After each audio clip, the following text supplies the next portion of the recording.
nos vamos a encontrar para conversar con nuestras invitadas, que ahora se las voy a presentar, sobre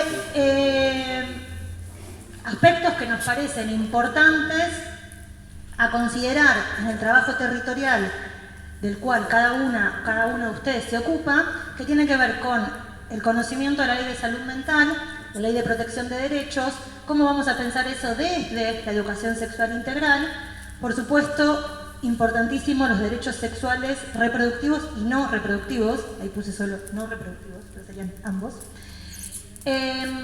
¿Cuáles son los circuitos locales? ¿Qué pensamos para pensar la comunicación asertiva, el fortalecimiento emocional?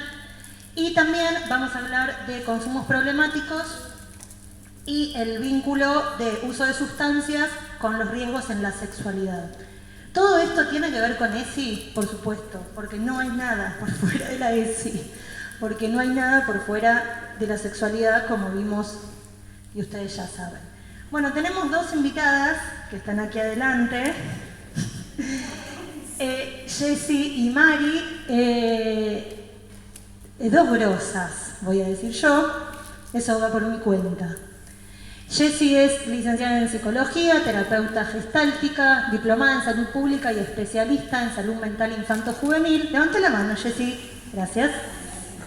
La voy a hacer pasar todo tipo de momentos horribles, porque están odiadas, ¿entienden? De esto. Están felices por compartir este momento conmigo y con ustedes, pero no les gusta la performance, como a mí. Entonces las voy a hacer sufrir. Y Jessie coordina el área de salud mental de este municipio de Río Ceballos.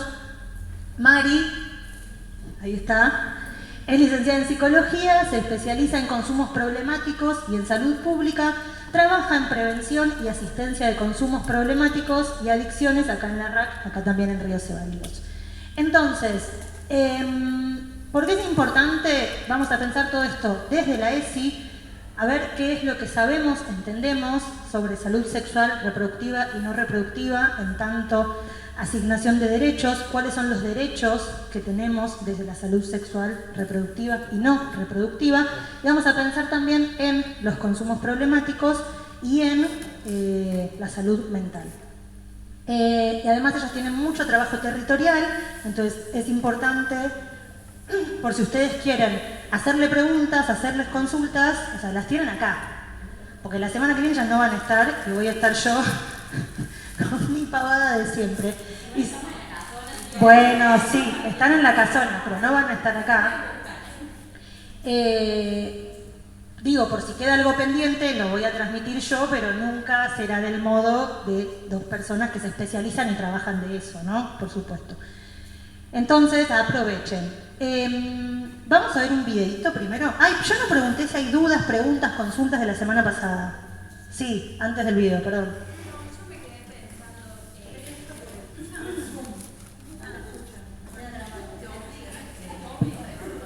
¿es un qué es? Bueno, está bien. Me pongo color. No se ve. Me quedé pensando, después del testimonio de la sobrina. Sí, de la Gema. Sí, de Gema. Que vos dijiste, bueno, ahora viene la parte de las hormonas, o el tratamiento hormonal. Y pensaba, si, o sea, ¿por qué? Si eso es, o sea, ¿para qué? Porque pienso, bueno, o sea, ¿qué pasa si ella se autopercibe como niña y es pene importante? O sea, ¿por qué hay que llevarla a ser mujer, digamos, solamente?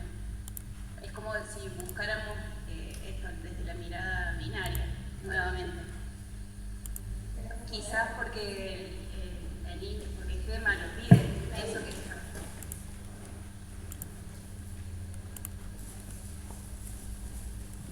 Bueno, primero que no es que, yo dije, bueno, ahora se viene, digamos, el tema de las hormonas, pero es porque una de las cosas que pasa en este camino es que se aprende la marcha, digamos, ¿no? Está mamá y papá que están ahí acompañando de lo que de lo que Gemma quiere, de lo que va diciendo, lo que siente, acompañada con psicólogos, o sea, con todo, pero bueno, eso por un lado. Y por otro es que ella sí, por ahí no puedo contar algunas cosas muy finas y que está su salud en el medio, pero hemos tenido varios episodios donde ella se ha querido hasta cortar. Entonces, bueno, acompañar eso, ver cómo se labure eso, cómo se va con eso, digamos. Igual es chica, tiene 7 años, como decís vos, hay que ir viendo como toda la marcha, qué siente, qué quiere, qué todo. Pero mientras tanto, viste, están ahí en esa pendiente. Y aparte, lo que sí está bueno, que por ahí yo no comenté, es que mi cuñada está trabajando, digamos, en el Ministerio de la Mujer, Nación, en la parte del recursero que arma el protocolo de salud para las infancias trans, para que salió hace poquito, para que en cada lugar se sepa cómo se trabaja, cómo se llega, digamos, a esos momentos, y porque mucho, sobre todo ustedes saben, en los centros de salud y eso, es como que no estaría funcionando como debería. Entonces, bueno, a reforzar esas cosas ahí, el tema del trato, de bueno, los profesionales que estén capacitados, que sepan cómo trabajar y demás. Pero no es que todavía no se la va a obligar a tomar hormonas ni nada, pero sí ya está hablando, ella como, yo lo veo como que por ahí parece hasta más grande, de la forma de cómo habla y qué sé yo, lo que quiere o lo que va diciendo, como que, y también al ver, ¿no? Sus amigas, las nenas, no sé, sus primas, claro, es como que está con ese tema, digamos. La genitalidad es una constante en ella, digamos. Entonces, bueno, ver cómo se va haciendo para explicarle esto, de no hacerse daño, de que ella es así, de que, bueno, todo eso, digamos, y que como que se va acrecentando, veo, porque el año pasado estaba tranqui, ahora no está tan tranqui. Entonces me parece como que cuando va creciendo las hormonas, los cambios y la edad, también va a ser como ver ahí cómo se sigue con eso. No, simplemente decir que es una opción, no es una obligación, sino que cada sujeta elige si quiere hacer el cambio hormonal o no, o operarse o lo que sea, pero no es una obligación.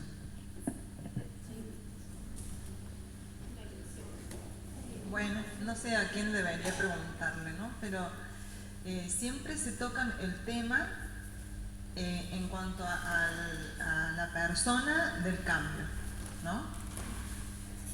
Y a mí me tocó tener una nena que yo conocía desde los 4 años, amiga de mi nena, en la escuela, y de pronto ahora es él, ¿no? Y fue a los 15 de Julieta y yo era la primera vez que lo veía como varón. Y todavía me emociona porque yo le decía, ¿qué hago yo con ella? Ya no está, ¿me entendés? Y yo era una nena desde muy chiquita a que de pronto puff, y ya es otra persona. Digo, bienvenido, obviamente, pero ¿qué haces? Porque es como que el resto de la familia, los cercanos, hicieron ese duelo, si es que hay que hacer duelo, ¿no? No sé cómo se maneja. Pero yo digo, y ella ya no está más. De pronto me pone contenta que fue elección y todo lo que, todas las teorías que quieran aplicar. Pero uno es una realidad, esa nena ya no está, ¿no? Entonces es como que se hubiera muerto, es como, me dicen, no, vos tomalo, como que cambió. No está más, no le demos mucha vuelta. Entonces, ¿cómo el resto de la sociedad, a dónde va el resto de la sociedad? ¿Me entendés? La pregunta, ¿es terapia personal?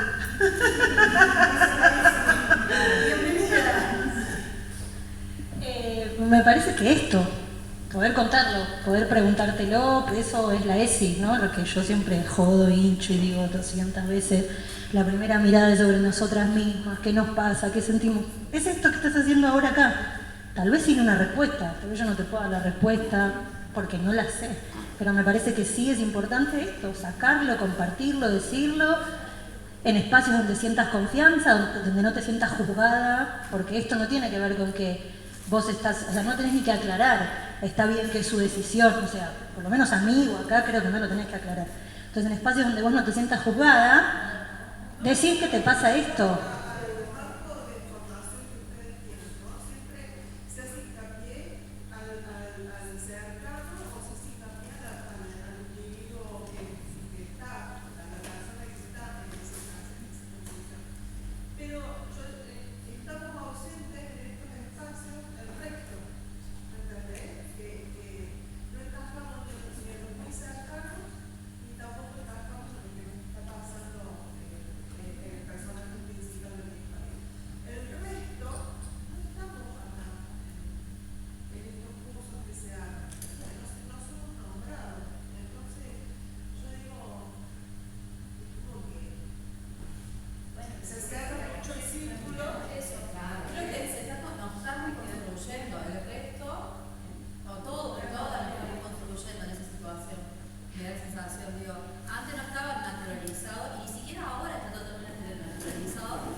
Género, identidad de género. A cualquier situación. Y quizás nosotros en las escuelas estamos habilitando esas posibilidades y haciendo que eso en algún momento se llegue a priorizar, que va a llevar, no sé cuánto puede llevar, en cuestiones de tiempo, de transformaciones sociales. A eso le puedo decir, no sé si no es este espacio, sino que nosotros o nosotras, de algún modo, en algún momento lo iremos transformando y construyendo. No sé. Igual, me parece que sí, o sea, acá estás, o sea, acá lo estás diciendo, estás encontrando un espacio, un lugar para decirlo. Quiero decir que sí hay espacios y lugares para decirlo, traerlo, problematizarlo, preguntárselo quizás a las demás personas, ¿no? Ella como tía lo contó la semana pasada, que cuando hablábamos de, para quienes no estuvieron la semana pasada, que hablamos de infancias trans y familias, ay, no me gusta la palabra diversas, familias no normadas, no normativizadas, y por suerte una compañera accedió a contar la historia de su sobrina y su transición, la historia de Gema.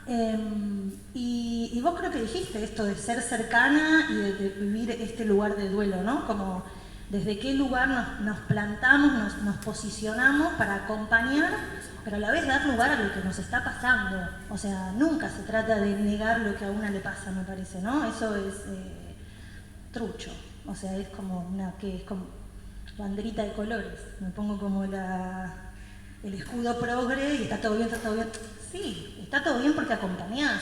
Pero bueno, también te están pasando cosas, ¿no? Hay cambios internos, cada una, esta sensación que vos tenés, esto para mí es como un duelo.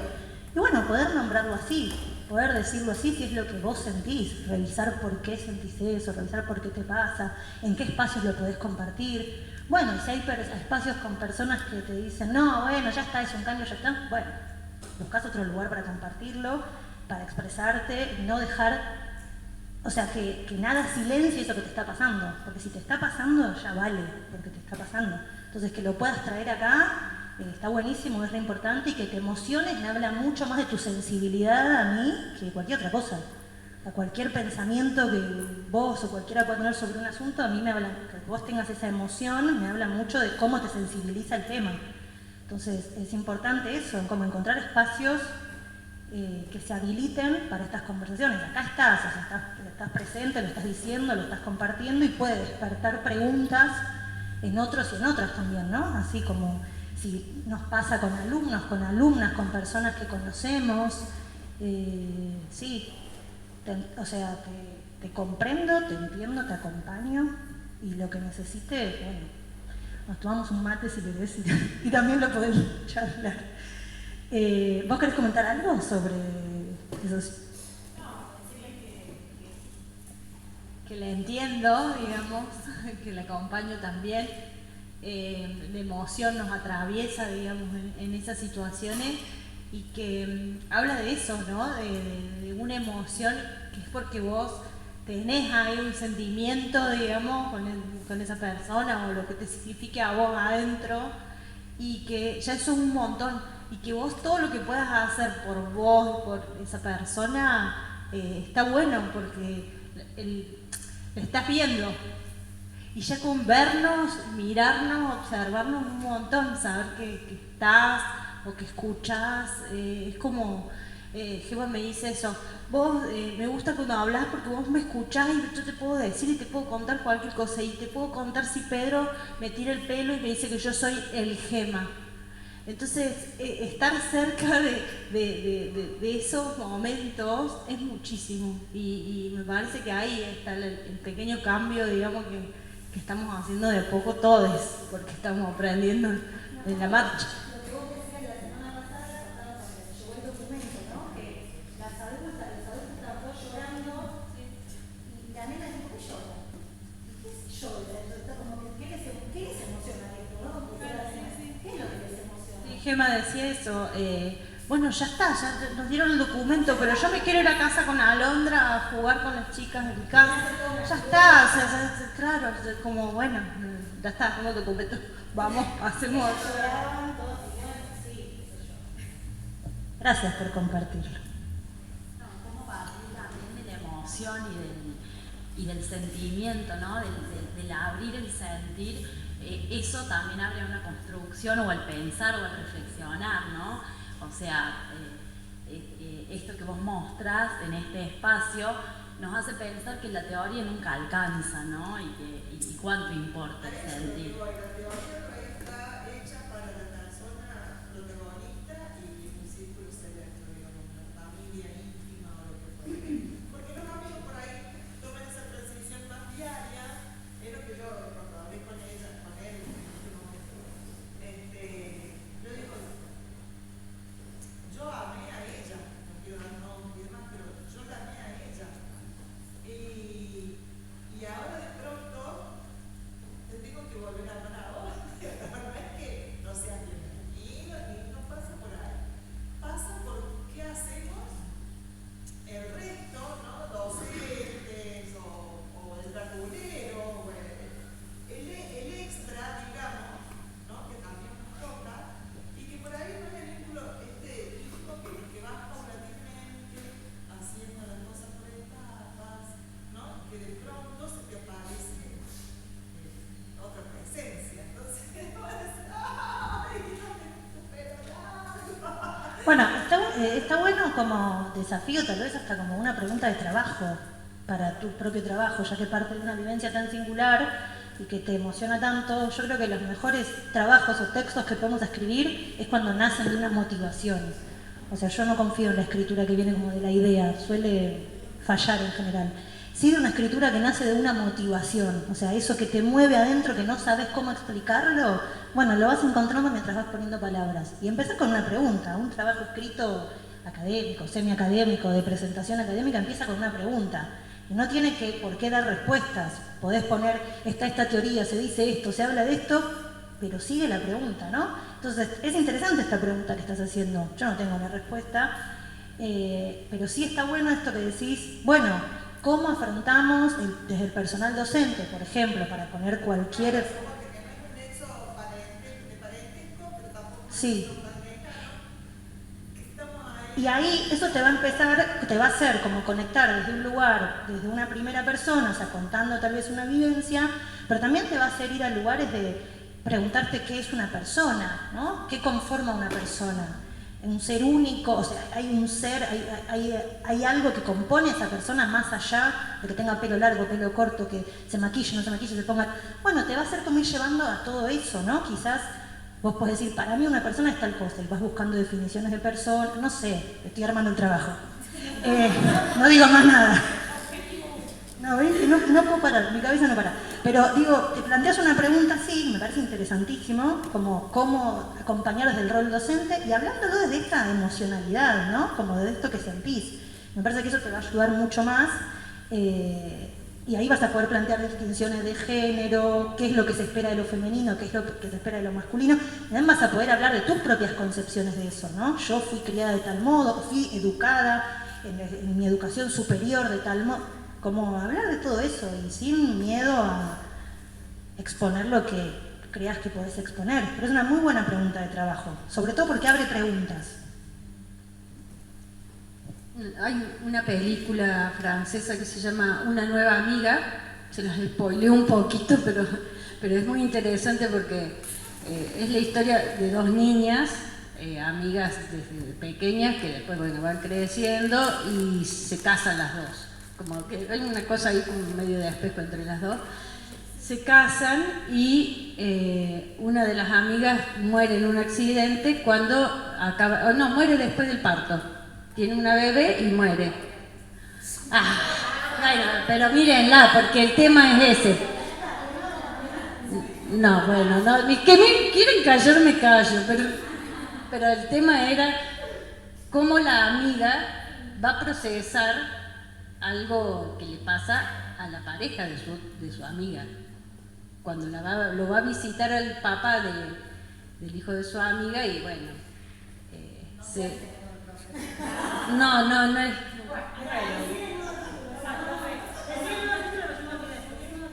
Se llama Una nueva amiga, es una película francesa y está en ok.ru, que es un sitio ruso, ok.ru. Y bueno, yo recomiendo buscarla, es muy difícil encontrarla subtitulada. Está doblada, es horrible doblada, pero se encuentra subtitulada también. Véala en francés. Bueno, está muy interesante porque vas a ver todo el proceso de los cambios que sufren otras personas cercanas con relación al cambio de sexualidad, de género. Una nueva amiga, bien. Capaz, porque me pareció interesante lo que ella dijo, que más que ponernos en un lugar de reclamar un lugar que no tenemos, tal vez como en esta ESI, los adultos que tenemos que entender por ahí, me parece que es como correrse de ese lugar, de reclamar ese lugar, porque de alguna manera estamos con herramientas y con más ventajas que esos otros, ¿no? Que están habitándose desde otro lugar en este sistema, digamos, que es tan binario y tan cruel. Entonces, por ahí no quedarnos en ese lugar de reclamar ni de víctima, porque si no es como esto, como que no piensan, como que la ley no está pensando en los que quedamos.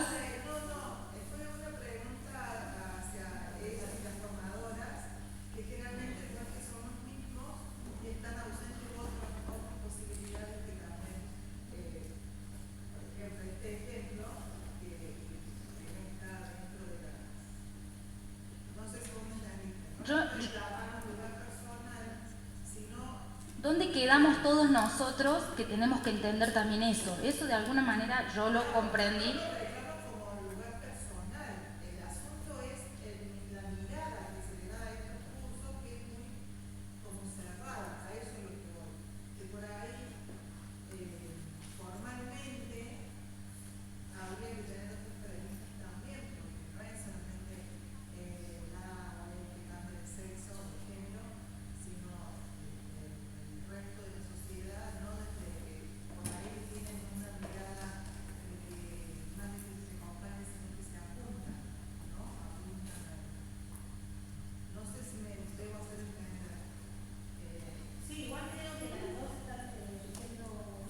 Diciendo lo mismo.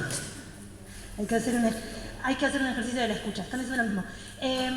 La semana pasada, igual yo no lo mandé todavía, lo que trabajamos la semana pasada, vimos un video un poquito más largo que hablaba sobre familias no normativizadas, o sea, no la típica familia varón, mujer,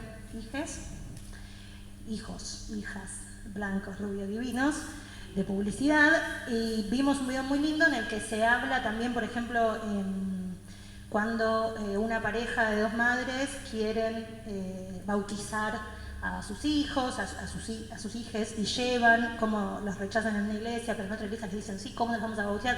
Bueno, como que en el video se ve un poquito más esto que vos decís del resto de la sociedad, más allá de la persona que transiciona o que transicionó o que etcétera. O que la familia cercana.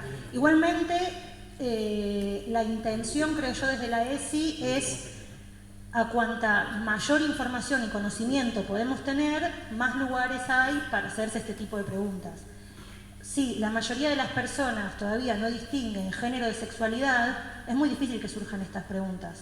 Y es muy difícil evitar, como adultos y adultas, lo que primero tenemos que evitar, que es la discriminación y las violencias, ¿no? Como que ese es nuestro, creo, primer rol, acompañando jóvenes, niñas, que es que no haya discriminación y violencia. Eso es lo primero. Y después, o sea, primero la reflexión sobre una, que es lo que te está pasando también a vos.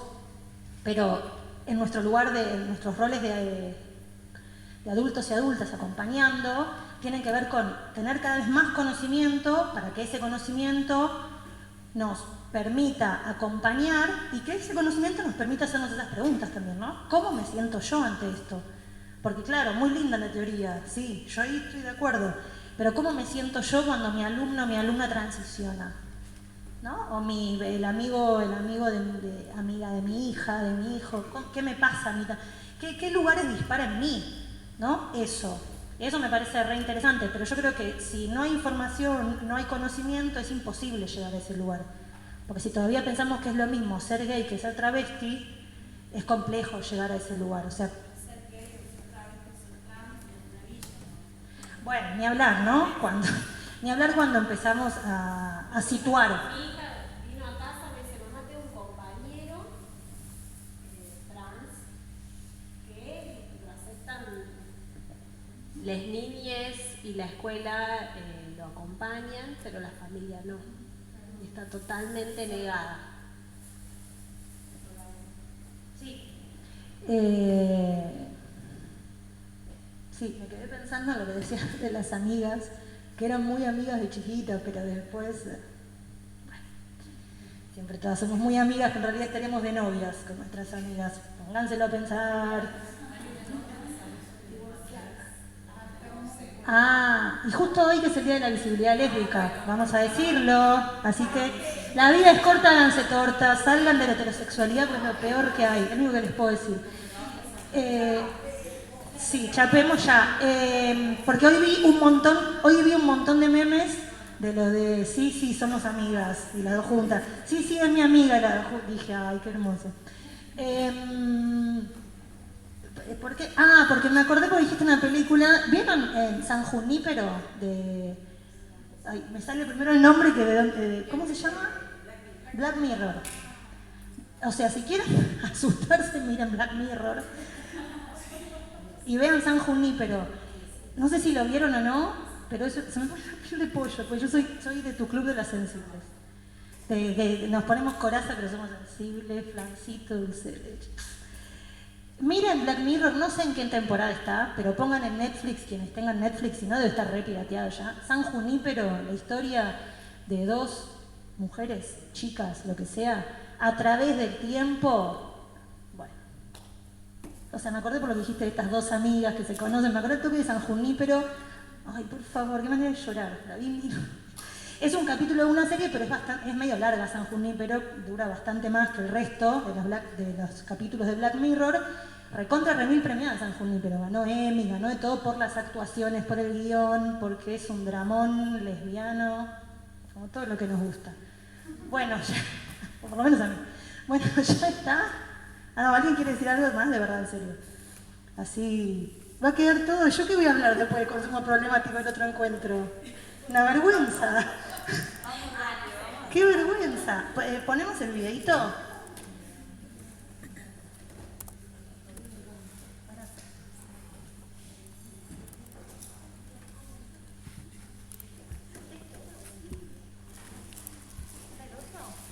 No. Ella multimillonaria y del más Un día busqué pasillos sin probar. Algún tiempo atrás pensé en escribirle. De hecho lo estudiamos en la escuela de eso este año.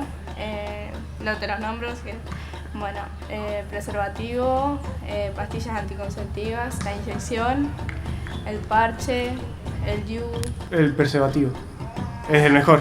Para el hombre está el preservativo, que es el más conocido. Para la mujer hay inyecciones, pastillas y otro método más también que se están usando actualmente. Y métodos nuevos que todavía no sé cuáles son, pero sí están saliendo a veces. Con preservativos o pastillas, inyecciones. Sí, preservativo, sí, más que nada. En este momento yo me acuerdo que nos enseñaron más cómo protegerse, a través de preservativo, pastillas, vacunas. Con mi mamá hablo mucho, con mis amigas también. Y en la escuela es un tema que no está así, como que no lo dejan pasar. Lo tratan mucho para que los chicos se cuiden. No, en mi primaria no se hablaba casi nada de educación sexual. Se empezó a hablar hace unos años, lo cual está perfecto. Pero en el momento que yo iba al colegio no se hablaba de educación sexual. Así que tenía que sacar información de bajo la manga. Se nos fue el amor, todo se ha olvidado, ya no hay más que hacer. Y tengo a mi hermana que trabaja en el hospital y me habla todos los días de eso. Ella me recomienda, me dice que me tengo que cuidar, cuando vaya a tener relaciones me tengo que cuidar y bueno, mucho miedo me da de quedarme embarazada. Sí, yo tengo incluso una amiga que estuvo la semana pasada. Me parece que deberían como pensar más en ellas y bueno, pensar en el futuro, porque ya uno con un hijo tiene que dejar de lado pues los sueños que uno tenía, las metas. Quedar embarazada no es una consecuencia que vos digas que está mal, porque es algo hermoso, ¿no? Pero tiene consecuencias a esta edad. Uno tiene que seguir estudiando, no puede. Tengo una centenar de amigas que están embarazadas con 13, 14, 15 años. El pensar que no va a pasar nada, ese sería el problema principal en realidad. Porque tener un hijo es un cargo, ¿verdad? Es como que no te vas a dormir a las 12 de la noche y levantarte a la otra a las 12 del mediodía, no, imposible. Los chicos a las 6 de la mañana ya están todos así ya. Puedes esperar un hijo para gente de nuestra edad, es una carga muy pesada. Porque muchas chicas se enamoran mucho de un chico que tal vez no está en la misma situación que ella y les piden la prueba del amor y no se cuidan. Necesito decir que te amo, hablarte al oído, decirte mi amor.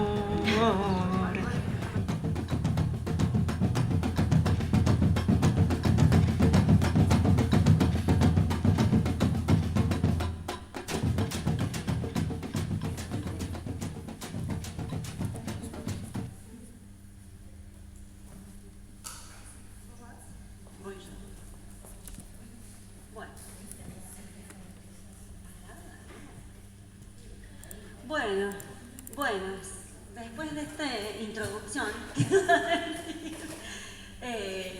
primero que estoy un toque nerviosa, porque hace mucho que, bueno, nada, sí, estoy como un toque nerviosa, sobre todo porque hay gente que conozco, yo pensé que no iba a conocer a nadie, entonces me pone más nerviosa todavía. ¿Qué haces, Paula? Bueno, nada, después de la conversación previa que tuvimos, o que tenían y yo escuchaba, sobre salud trans, que me encanta además, y niñeces trans, que me encanta, pero bueno, no es a lo que vamos ahora y que hay que hablar de leyes, de otra cosa, pero intentaremos hacerlo más ameno, digo.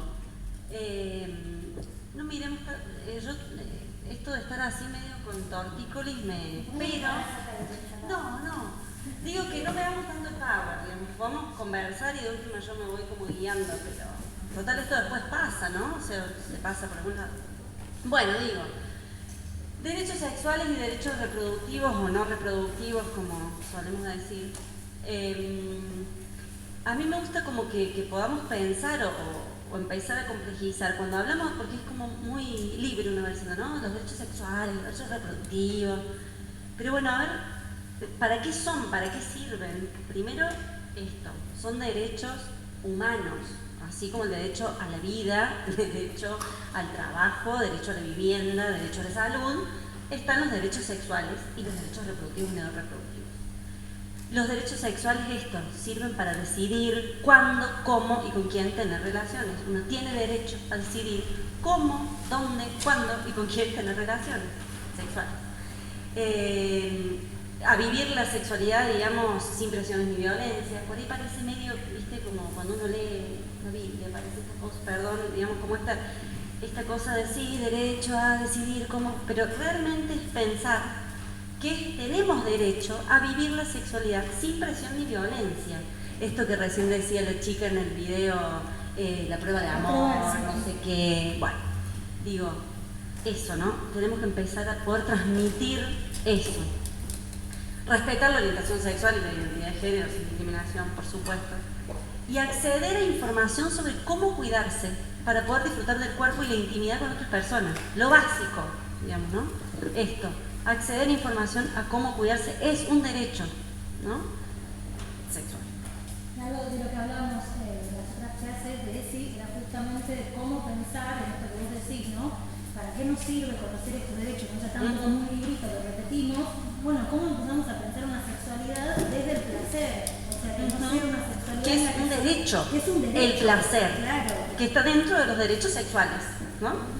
Y los derechos reproductivos y no reproductivos también. ¿Para qué nos sirven? Lo que son, sirven para decidir en forma autónoma y sin discriminación si tener o no tener hijas, hijos, con quién y cuántos y cada cuánto tiempo, ¿no? Esto de que se ve mucho más en salud también, ¿no?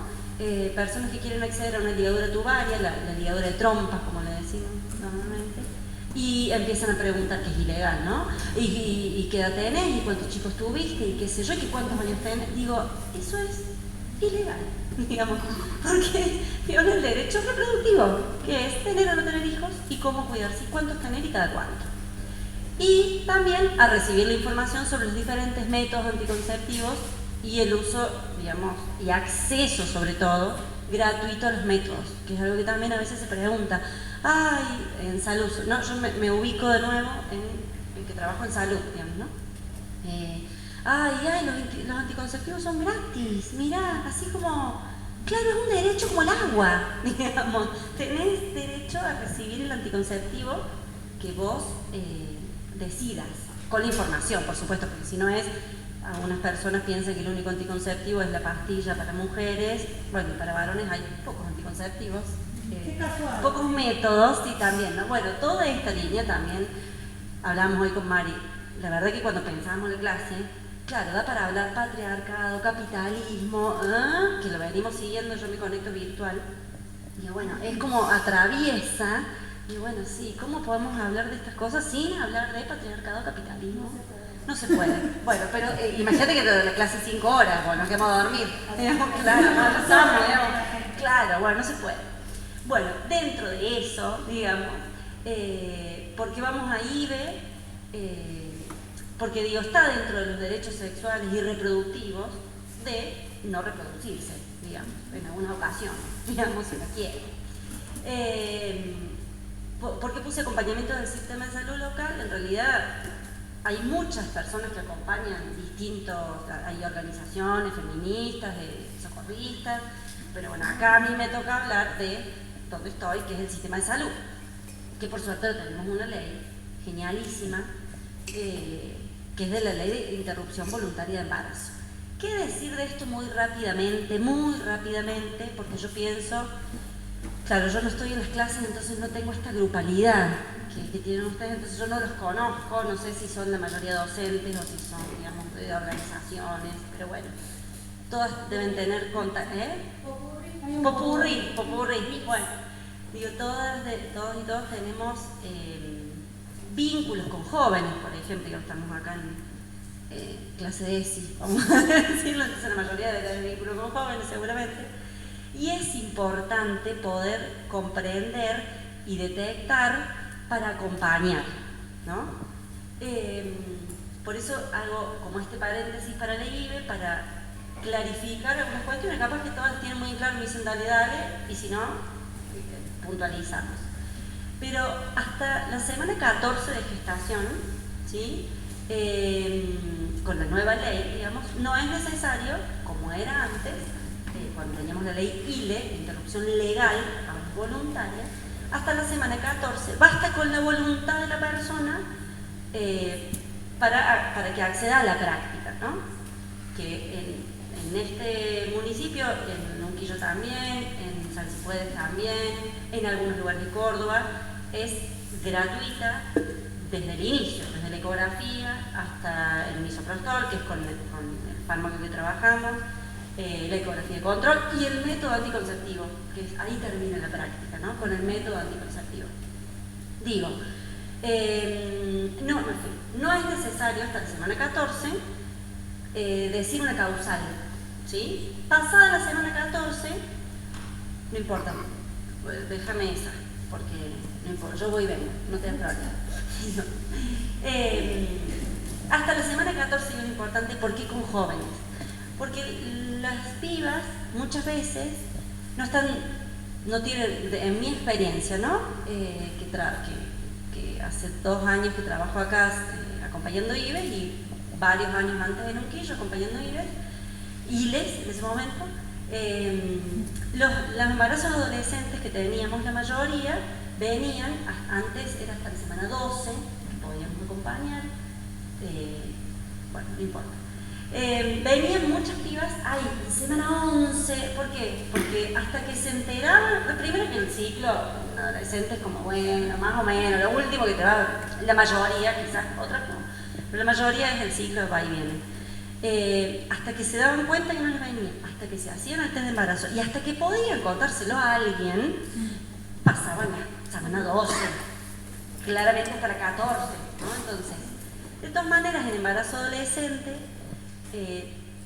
tiene, digamos, per se, hay una causal salud por embarazo adolescente. O sea, una persona que quiere interrumpir su embarazo antes de la ley, después de la ley, ya tenía una causal, el embarazo adolescente. ¿Por qué? Porque acá voy a los riesgos y a lo importante de los principios rectores que me olvidé de poner en esta pantalla, pero que los tengo acá. No lo puse yo. Y acá. Digo, los principios en mi práctica. Ella es muy buena, pero yo no. No, bueno, los principios rectores de la práctica que tenemos en salud, y en realidad los principios rectores para todas las prácticas, digo yo, son un montón, pero básicamente son la autonomía de la persona que va a decidir qué va a hacer con su cuerpo, con su vida, la celeridad en el caso de las prestaciones de salud, hay que hacer las cosas rápido, no poner obstáculos, y que no me va a salir el nombre porque sabía que me iba a faltar, que es esto de poder explicarle a la persona, digamos, que no, eso lo da la persona después de tener la transparencia activa, y acabó. La transparencia activa, que es importantísimo, por eso digo, para ustedes, cuando se encuentran con una piba, digo, más allá de que el embarazo puede ser deseado o no, y para algunas pibas adolescentes puede ser un proyecto vital y que está buenísimo, tienen que saber, y me pongo como seria, que es un riesgo para su vida. Está re naturalizado, ¿viste? El adolescente que tiene su proyecto de vida con su hija, genial. Pero ¿cuántas de esas adolescentes se les ha informado que está en riesgo su vida? No lo sé, ¿sí? Entonces es un principio. El personal de salud debe, es una obligación transmitir esto para que la persona decida. Como a veces el personal de salud, como cuando hablamos de salud trans, solo digo esto, también, no lo puse ahí en lo que hago, pero también voy a algunos centros de salud de Córdoba a capacitar a personal de salud en salud trans. Porque hay personal de salud que no entiende, me ha pasado de drogadicto, traba y no sé qué, eso es todo lo mismo, como una cosa así. Bueno, entonces nada, que acceso, sabemos que las personas trans, me voy 2 minutos, que las personas trans tienen una expectativa de vida de 35 años, porque básicamente no acceden a la salud, y no porque no les gusta, sino porque hay una barrera en el acceso. Vos te puedes tirar en pista, imagínate una persona trans. O sea, yo odio ir al médico, y imagínate las personas trans que no tienen, bueno, me fue la mierda, pero digo, es importante estar atentas a estas mínimas cuestiones. ¿Y por qué lo quiero decir en el marco de la ESI? Y voy a tomar solo una anécdota chiquitita que me pasó en el hospital. La señora la pago porque fuimos compañeros de hospital. Una vez estando en una guardia, 3 de la tarde, o sea, no había nadie en el hospital, cae de abajo, viene la secretaria piola, una secretaria piola, y dice, che, hay una chica que viene con una profesora de gimnasia, quiere ver a la psicóloga, como una cosa, bueno, y vamos a ver. Claro, la piba parecía que tenía un brote psicótico, se quería acuchillar la panza, qué sé yo. Claro, estaba embarazada, no de 14 semanas, de 30 y pico era, o sea, era, ¿no? Nadie sabía su embarazo. ¿Y quién la acompañaba? Una docente de educación física. A la única que le pudo decir cuando comenzó a sentir que, claro, puedo decir un brote psicótico, siente algo adentro que se mueve, que no es de ella, que no sé qué, y se lo quiere matar, ¿no? Bueno, esa piba había quedado embarazada, había querido abortar, en su momento googleó, consiguió unas pastillas por no sé dónde, digo, todo me culpa al sistema de salud, todos, digamos, todos. No había podido, no sé qué, y ¿qué dijo ella? Bueno, yo sigo y cuando lo tengo, en la fantasía adolescente también, ¿no? Cuando lo tengo, lo doy en adopción, nadie se entera, bueno, así hasta que empezó a sentir los movimientos y tipo se brotó, entre comillas, son un brote, digamos, ¿no? Bueno, digo, ¿por qué traigo el ejemplo chiquitito básico? La importancia de una docente escuchando eso y yendo al hospital. Che, ¿qué hago con esto? ¿No? Y respetando a la docente, porque no le dijo a la, ¿está embarazada? No, hasta que no entramos a la consulta y pudo decir la docente, Muti, acompáñame. Digo, principio de autonomía, principio de, bueno, respeto por el otro, digamos, confidencialidad, bueno, nada, eso. Bueno, eso es, volviendo hasta la semana 14, no hace falta que nadie diga nada. Hola, vengo a interrumpir mi embarazo, porque no hace falta comentar nada. Porque es mi derecho. Porque puedo. Exacto. Y antes también, pero había que hacer esto. Antes, en la clínica privada o en el sistema de salud también, sí, antes, pero ¿qué hacíamos en el sistema de salud? Poneme la otra que sí. Teníamos armados, claro, digamos, justificábamos una causal, que era para riesgo para la salud integral, o salud de la vida, o por una violación. Esas eran las dos causales. Muchas, digamos, de las trabajadoras de salud peleaban por eso, ¿no? Porque, bueno, a ver, una mujer que viene a decir que no quiere estar embarazada y quiere interrumpir el embarazo, de por sí ya está diciendo de manera autónoma que esto le va a hacer daño a la vida de ella. Digamos, ¿no? Es un proyecto, bueno, entonces se escribió la historia clínica, bueno. Ahora eso, al menos acá, digamos, en APS, que es el primer nivel de atención, no sucede más porque es siempre una IVE, a menos que sea una violación. Y cuando es más de la semana 14, lo que hacemos es a las compañeras del hospital, porque sí, ahí se necesita una internación y justificar la causal porque es más de 14 semanas. En personas adultas, la mayoría de las veces vienen a la semana 7, a la semana 6, a la semana 8, pero en adolescentes sí se complejiza. Pero en adolescentes, digo, además de la complejidad de que se enteran muy tarde, o pueden decirlo muy tarde, es los riesgos para la vida, que realmente es un riesgo para la vida el embarazo. Llegar a término del embarazo es muy riesgoso. Hay preeclampsia, cuestiones del... Bueno, yo no soy médica, pero se les baja el hierro. Bueno, no están preparados los cuerpos adolescentes para gestar y parir. Bueno, nada, esto... Bueno, que leyes. Pero bueno, ¿qué quiero decir con esto? ¿Qué quiero decir leyes? Leyes de salud mental y ley de protección integral de niños, niñas y adolescentes. Como hablábamos recién, o me parece que es lo que la línea que se sigue, son cambios de paradigmas. La ley de salud mental sancionada en el 2010, ya estamos a 10 años, 12 años después, y seguimos repitiendo, por eso vos decías recién, ¿hasta cuándo el proceso este? Bueno, eterno. Más allá de las especificidades de la ley de salud mental, ¿qué es lo interesante esto? El cambio de paradigma propone descentralizar los servicios. Antes estaba todo, a ver, solamente muy rapidísimo. La locura también siempre fue pensada y estigmatizada como control social. O sea, no sabemos qué hacer con este loco que anda acá, que huele mal, que se le cae la baba y que hace boludeces en la calle, bueno, el neuro, punto, o al asilo o donde sea. Bueno, ¿qué viene a proponer esta ley? Que esas personas que funcionan como objetos, pasen a ser sujetos de derecho. Y todos nos tenemos que hacer cargo. A nadie. A mucha gente no le gusta ver el loco en la calle. ¿Cómo no va a estar medicado? Y capaz que no, pero ¿qué tenemos? El control social. ¿Cómo va a estar el loco maloliente en la calle? El loco, la loca, le loque. Y en realidad para no hacerse cargo, ¿no?, de esto, de que lo que no nos gustaba o no le gustaba a la sociedad era el olor, los comportamientos no adecuados bajo ciertas normas. Bueno, se hablaba de la peligrosidad y en realidad una persona con un trastorno mental o con ciertas características, nadie nos dice que es más peligroso que yo bajo ciertas circunstancias, ¿no? Y te digo.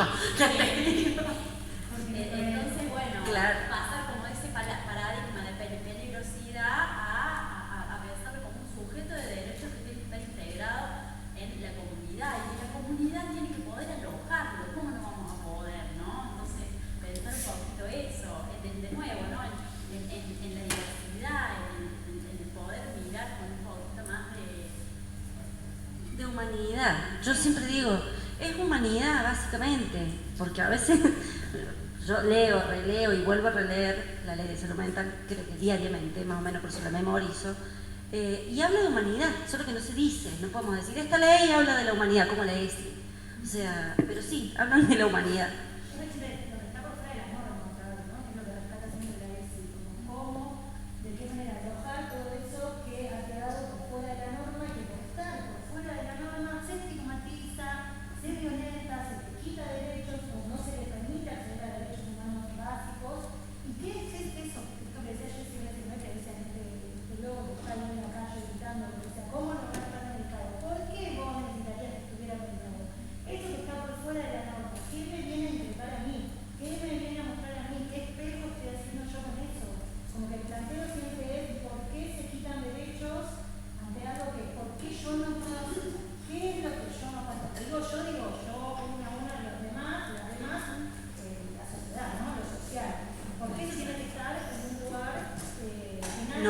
Controlado.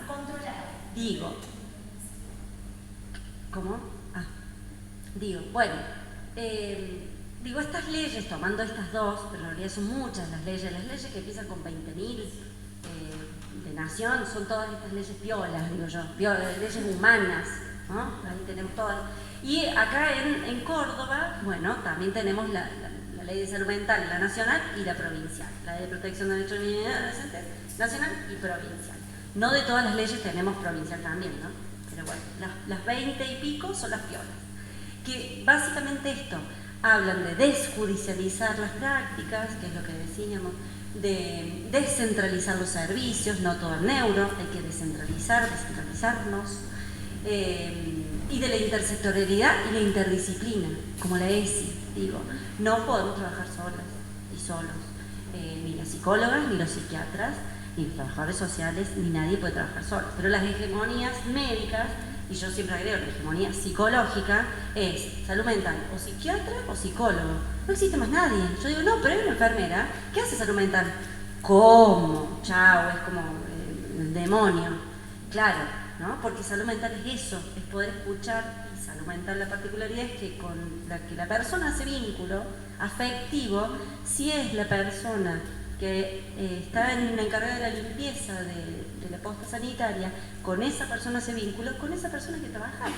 El resto del equipo acompaña, ayuda, ¿no? Y de nuevo, ¿no?, como la insistencia en lo comunitario, porque bueno, también con Rexy tenemos un proyecto en trabajar con salud mental y darnos cuenta que los tratamientos cambian absolutamente cuando los pacientes se pueden insertar en dispositivos que tienen que ver con lo cultural, con lo artístico, con la huerta, y el crear como, bueno, contacto con otra cosa, más allá del vínculo que uno puede tener. Uno puede tener un vínculo terapéutico hermoso y alcanzar ciertos logros terapéuticos, pero si no hay un contacto con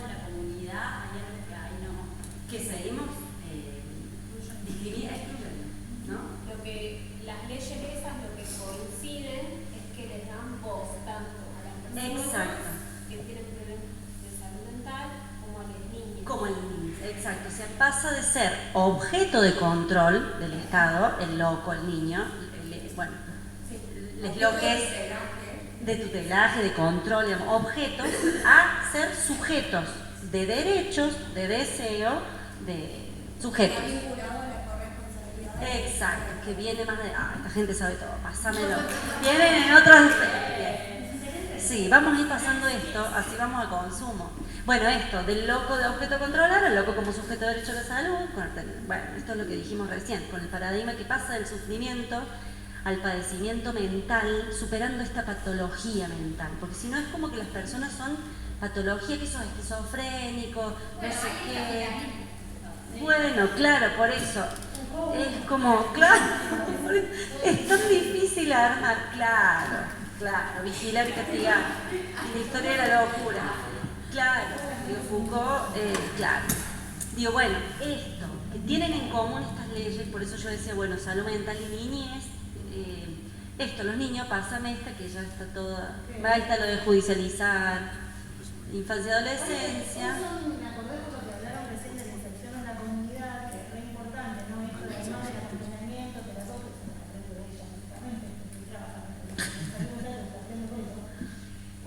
Aparte de la protección de derechos y el acompañamiento y terapia, esto que decían recién de tener actividades que además se vinculen al loco, como dicen también, con la comunidad, ¿no? ¿De qué forma podemos, ustedes, nosotras, acompañar a esas personas que tienen un padecimiento de salud mental para que se inserten en la comunidad? Bueno, la comunidad somos todas, todos. O sea, no es que la comunidad es un grupito selecto y el resto, bueno, se queda ahí por fuera. Bueno, me acordaba porque hoy son justo también todas la torna bien, jamás. 9 años de la represión al taller del Borda, o sea, el Borda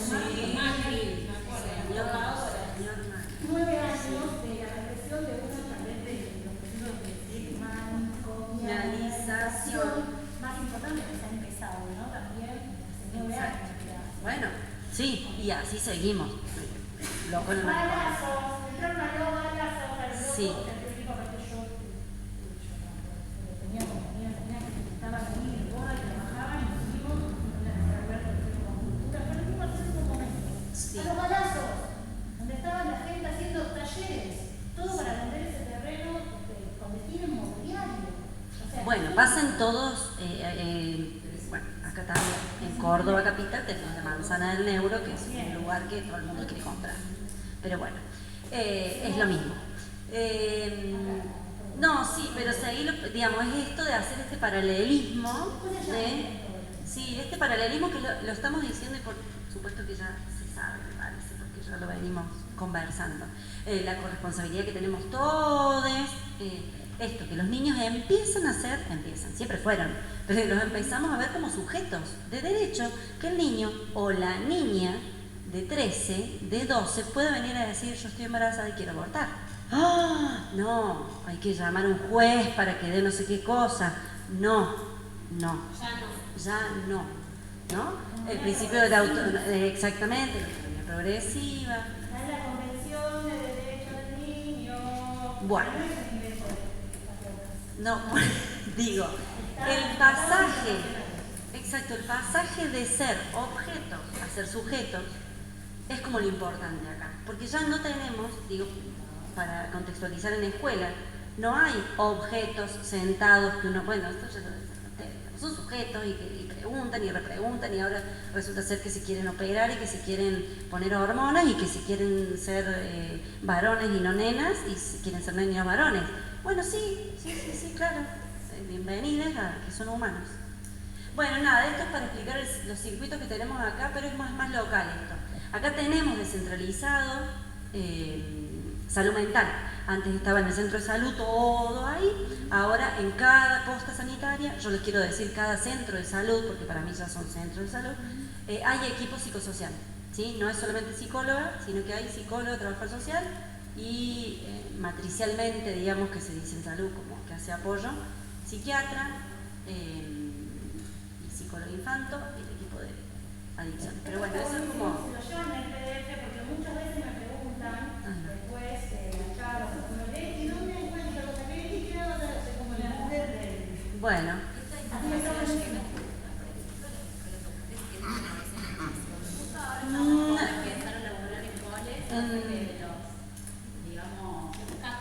Los CAPS.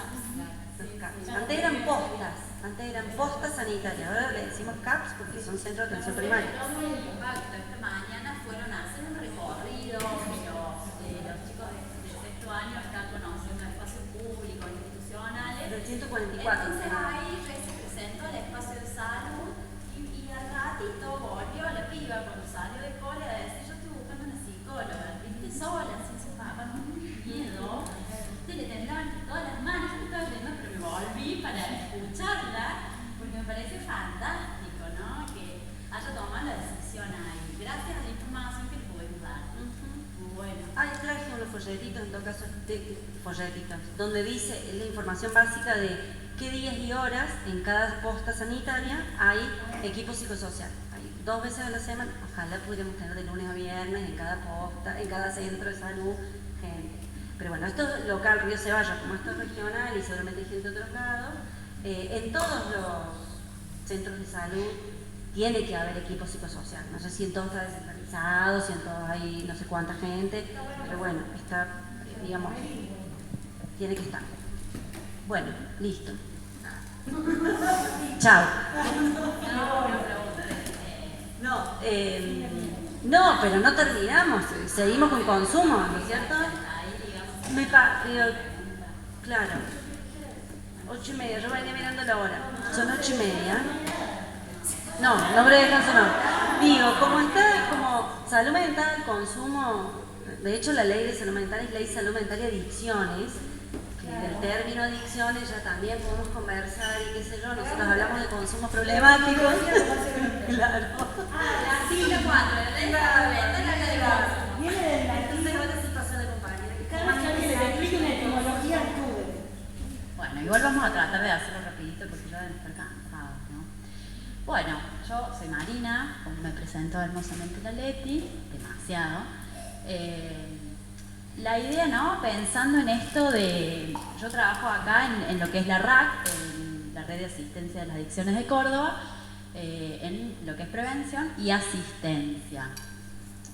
Bueno, cuando hablamos de consumo tenemos que pensar que vivimos en una sociedad de consumo bajo lógicas de consumo que permanentemente nos están como atravesando y consumimos mucho más de lo que necesitamos permanentemente, ¿no? Entonces, el consumo de sustancias o el consumo de drogas es un aspecto diferenciado, pero que entra dentro de las lógicas de consumo. Entonces, nosotros lo que tenemos que empezar a cuestionarnos, más allá de que les voy a transmitir algunos conceptos en relación a las sustancias, es cómo podemos hacerle un poquito de frente a estas lógicas de consumo que las tragamos sin masticar nada, ¿no? ¿Y qué nos dicen estas lógicas de consumo? De que ciertos consumos nos llevan a sentir, son como la clave de la felicidad, ¿no? Y pasa, bueno, me siento mal, voy me compro unos zapatos porque eso me va a hacer sentir mejor, tener unos zapatos nuevos. Bueno, me siento mal, me voy a tomar unas birras, me siento mal, juego todo el día un jueguito, ¿no? Entonces, en lo que pensamos es cómo nos relacionamos con los consumos, ¿no? Porque que yo me compre unos zapatos no está mal, pero si cada vez que me siento mal voy y me gasto todo mi sueldo en par de zapatos, estamos en problemas. Entonces, bueno, cuando hablamos de consumos problemáticos, no solamente de sustancias, sino que también hay comportamientos compulsivos y adictivos, por ejemplo, la adicción a la tecnología, la adicción al juego, la adicción a la pornografía, la adicción al sexo, y entonces hablamos de cómo al trabajo, la adicción al trabajo, absolutamente. Eso está mejor visto, ¿no?, que el ser consumidor de sustancias. Sí. Bueno, entonces, digamos, ¿qué tienen que ver los consumos con esta formación en ESI? Bueno, como hablamos, todo tiene que ver con todo y y estamos atravesadísimos también por un sistema patriarcal y por el sistema capitalista y el consumismo. Entonces, bueno, está bueno ponernos como un poquito más críticos, tratando de integrar distintos temas. Y además que, bueno, pensábamos cómo poder transmitir, porque es un montón también pensar especificidades de los consumos, pero como el género, cuando pensamos en mirar con perspectiva de género, es como estos lentes que nos tenemos que poner para problematizar y observar un poquito más, ¿no? Entonces, en cuestión de consumos también hay que ser muy observadoras con la perspectiva de género. Esto lo pienso, bueno, después me voy a adelantar si hablo de eso, así que vamos a pasar. Bueno, vamos a hacer como un poquito de foco en lo que son los consumos de sustancias, porque la idea es poder relacionar esto con los comportamientos de riesgo asociados a la sexualidad, ¿no? Y que es algo que en las adolescencias pasa mucho, ¿no? El asociar el consumo de sustancias y el contexto sexual. Bueno, ¿qué nos dice la Organización Mundial de la Salud? Que las drogas son las sustancias que, introducidas en el organismo, producen una alteración de nuestro sistema nervioso, una alteración del normal funcionamiento de nuestro sistema nervioso, y que puede generar o no adicción, ¿no? O sea, hay sustancias que tienen como más propiedades adictivas que otras, pero como hablamos antes, hay comportamientos que también son adictivos, ¿no? Y si yo todos los días, por ejemplo, en la mesa de mi casa le pongo a mi hija Coca-Cola y, bueno, de repente va una sustancia que nunca pensé que podía ser problemática, pasa a ser problemática. Entonces, lo que queremos transmitir es que el consumo de sustancias, el consumir una sustancia no es problemático en sí, sino el modo en que nos relacionamos con esa sustancia. Y que no todos los consumos conllevan un mismo nivel un mismo riesgo. Bueno, para eso es importante hablar de patrones de consumo. Esto voy a tratar de hacerlo rápido. Nosotros pensamos en usos, abusos y dependencias. La dependencia ya es como la adicción, ¿no? El uso es un consumo experimental, ocasional, que en general no evidencia consecuencias nocivas para el individuo y cuando se utiliza de manera esporádica. Por ejemplo, con un proceso de elección, de decisión, el elegir fumar marihuana en determinado día o tomar un vaso de cerveza, bueno, yo lo estoy eligiendo. ¿Qué riesgo puede haber asociado a eso? Si yo salgo en mi auto, por ejemplo, ¿no? Porque mi percepción está alterada, las drogas tienen, como dijimos anteriormente, alteran el funcionamiento normal, entonces pueden alterar nuestro comportamiento, nuestra percepción, nuestras emociones. Pero el consumo en sí, si yo me tomo un vaso de cerveza, a simple vista no parece traerme ningún problema, ¿no? En cierto contexto. Un abuso es un consumo ya habitual o desmedido de sustancias a pesar de la consecuencia negativa que el consumo ocasiona. Si yo, en vez de tomarme una cerveza, me tomo 5, lo más probable es que me emborrache y voy a sentir las consecuencias ahí, que me las puedo mandar en cuanto a lo comportamental, porque pierdo control sobre mis propias acciones, y además porque voy a sentir las consecuencias también en lo físico, ¿no? Al día siguiente voy a tener lo que se le llama la resaca y me voy a querer matar porque ahí el cuerpo lo siente, ¿no? Entonces siempre las sustancias pueden tener un impacto no solamente en lo emocional, en lo comportamental, sino también en lo físico. Y la dependencia, bueno, es el uso excesivo de una sustancia durante largo periodo de tiempo, genera consecuencias negativas para la persona y el entorno. El consumo en estos casos pasa a convertirse como el eje de la vida, ¿no? Una persona que se vuelve adicta a cierta sustancia, se van deteriorando muchas áreas de su vida y además si logra mantenerlas, por ejemplo, una persona que es dependiente a la cocaína y que todavía puede sostener su trabajo, tal vez, bueno, su trabajo, en las horas de su trabajo está pensando en salir para consumir y el trabajar para ganar dinero para comprar, ¿no? Entonces muchas áreas de su vida o siguen sosteniendo una familia y esperan el poder escaparse o que se vaya la familia para poder consumir. Entonces ahí es como una vida toda organizada en relación a su consumo. Bueno, es importante como el poder detectar cuando uno empieza a ver la frecuencia en el consumo, ¿no? Además de los patrones de consumo, me es importante como transmitir que siempre tiene que ver el contexto, la persona y la sustancia, ¿no? Entonces, una persona que tal vez consume cierta cantidad de sustancias puede que genere una adicción, y otra persona que consume la misma cantidad de sustancias por ciertas características biológicas o rasgos de personalidad no desarrolla una adicción. Siempre hay que poner el ojo como en esto, cuando ya tenemos un consumo habitual o desmedido de las sustancias, ¿no? El uso apunta como a una cuestión de elección. Yo elijo qué quiero en este mundo de consumos, qué elijo consumir, ¿no? Obviamente que las sustancias, si no consumimos, mejor, digamos, algún impacto en el cuerpo siempre tienen. Digo, perdón, en los límites, siempre digo, son muy finos. Digo, ¿hasta qué punto me doy cuenta que ese consumo es un consumo esporádico? ¿Y cuándo empieza a ser? ¿Y cuándo realmente me está afectando la salud o no? No sé. Cuando empieza a afectar algún área de la vida, ¿no? ¿Y si yo consumidor no veo que eso está afectando? No sé, lo estoy preguntando. Sí, lo observa, o el entorno, que eso también hay que estar atento, sobre todo en el territorio y en la vida cotidiana.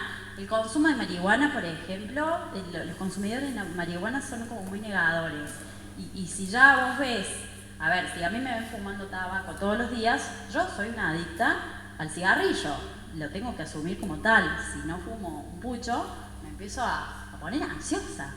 Y los fumadores de marihuana les cuesta aceptar de que ya quieren fumar, ¿no? Entonces, yo no estoy pensando salir de acá y tomarme un café, ¿no? Desesperadamente. Pero los consumidores de marihuana por ahí esperan que ya llegue la noche para fumarse el pasita, por ejemplo, ¿no? Entonces, cuando se ocupa tiempo, bastante tiempo de la vida de la persona en pensar en el consumo, ya es algo problemático. O los riesgos asociados a eso, ¿no? Si, por ejemplo, antes me cuidaba de no fumar, poniendo el ejemplo de la marihuana, lo usé yo, no sé por qué, digamos, cómo se van transgrediendo ciertos límites, ¿no? Puedo pensar en que yo no voy a fumar si no voy a trabajar. Y después, bueno, no pasa nada si yo lo remanejo, me fumo una seca. Sí. A mí me parece como más fácil pensar en esa inspirada con el alcohol. Por ejemplo, si yo me tomo un vaso de vino, o sea, que entender que los tres niveles tienen sus riesgos. Si yo me tomo un vino de vez en cuando, una copita de vino en el almuerzo, de vez en cuando sería un uso. Si después de esa copita de vino me subo a un auto, es un comportamiento de riesgo, pero no deja de ser un uso. Una copita de vino de vez en cuando en el almuerzo. Si yo todos los fines de semana, o cada vez que me peleo con mi pareja, salgo y me mamo, es un abuso. O sea, porque no tomo nada en toda la semana, pero salgo y me remamo y me llevo, quedo, no sé, casi un poco alcohólico, o no. Pero hay una situación de abuso que genera consecuencias al día siguiente. Y después, esto de la dependencia o las adicciones, es cuando vos pensás el sujeto, el contexto y la sustancia, donde ese sujeto ya esté en este contexto siempre vinculado al alcohol y a la sustancia. O sea, eso, el sujeto no lo podés desvincular de esa sustancia o de ese comportamiento, porque inmediatamente como que no se queda sin nada. O sea, de repente yo me quiero juntar con amistades y todas mis amistades chupan. No me puedo vincular con gente que no chupe, por ejemplo. Ahí como se queda. Se va reduciendo como el círculo, ¿no? Por ahí es como la persona no se da cuenta, ¿no? A eso voy, pero bueno, de afuera lo vemos, ese es el trabajo en el que todos estamos corresponsables. Exacto, sí, el animarse a participar, a meterse un poquito, ¿no? Esto que antes, la vida privada de la familia, ¿no? Si yo veo que están vulnerando los derechos del niño de mi vecino y yo me voy a meter, no me importa nada, ¿no? Y claro. Y en los consumos igual, inclusive a mí me ha pasado, ¿no? Con amistades, de decir, che, me parece que estás fumando mucho y qué onda con eso. Y bueno, y la negación ahí automáticamente, ¿no? Y pasa con todo. Nosotros en RAC lo vemos, personas adictas ya dependientes y que llegan y dicen, mi mujer me dijo que venga, ¿no? Y no pueden asumir que están totalmente inmersos. Sí. Es como muy fuerte la negación, porque implica un cambio enorme para deshabituarse. Obvio.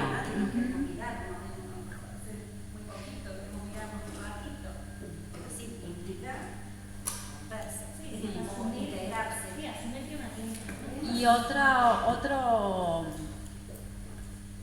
cuestión con la que nos podemos dar cuenta también cuando empieza a ser problemático es en relación a los usos. Por ejemplo, si yo cada vez que me estreso necesito tomar alcohol o consumir, es que no estoy pudiendo enfrentar, digamos, estrés podemos pasar todos, angustia pasamos todos, ¿no?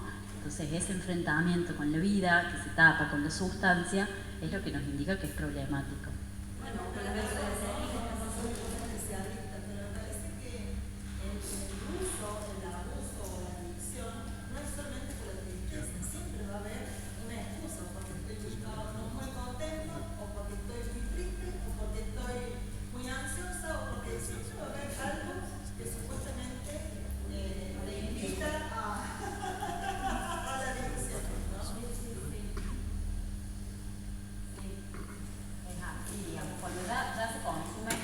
Si en un uso, digamos, ahí yo creo que en el uso hay como un proceso de decisión más consciente. Ya cuando eso no está, estamos en un abuso de la sustancia. Bueno,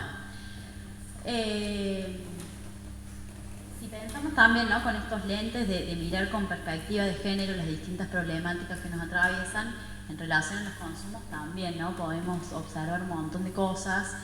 ¿Qué implica esto? El poder tener en cuenta las diferentes condiciones, necesidades de mujeres, hombres, personas trans y no binarias en los tratamientos, sobre todo, ¿no?, como de accesibilidad.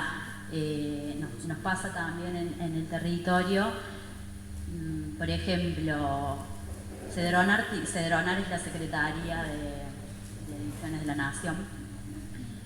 Tiró un dato hace poco que de 10 mujeres que se comunicaban, 7 llamaban para consultar por su pareja o por su sobrino o por su hijo, y cuando te ponías a indagar también había problemáticas de consumo, pero esto tiene que ver con una invisibilización de los consumos de las mujeres y con, digamos, con ciertos estereotipos a los que ya dejan de responder si consumen, digamos, ¿no? El poder, no poder, sino de cuidado. De cuidado, claro. Llamo por mi marido y yo no me puedo ocupar de mí, pero quiero que él esté bien, ¿no?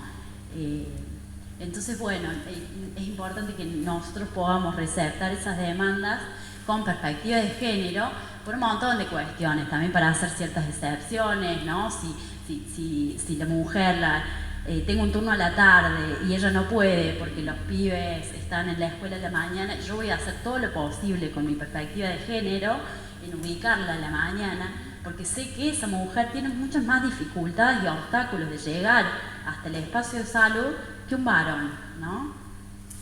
Entonces, bueno, esto es el poder mirar con perspectiva de género, cuestionar también la naturalización, que ahí lo voy a hablar un poquito más adelante. En las condiciones, ¿no? ¿Cuáles son las condiciones de consumo? ¿Cuáles son los contextos de consumo de cada persona? No es en todos los casos igual, no es en todos los casos lo mismo, no es en todos los casos que está ocurrido el pibe y se fuma 40 millones de porros, no es en todos los casos, claro, travesti, entonces no es todo lo mismo, no son todos los consumos problemáticos iguales, porque no somos todas las personas iguales. O sea, como dijimos otra vez, ¿no?, para acceder a derechos, la diversidad, lo distintas que somos cada uno y cada una, es una cosa.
qué función cumple el consumo, ¿no? Eso me parece que creo que nosotros siempre buscamos el indagar, ¿no? ¿Cuál es la función de este consumo en este contexto, ¿no?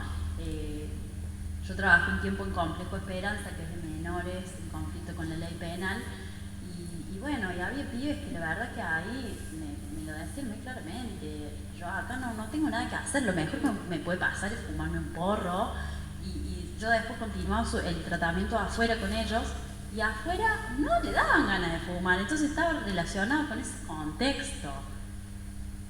Sí, o al revés. Otros casos no. Que terminan internados por esa situación. Y ahí, después, exacto. vuelven al barrio, Ya lo tienen. Y vuelven a consumir. Exacto, bueno, esa es exacto.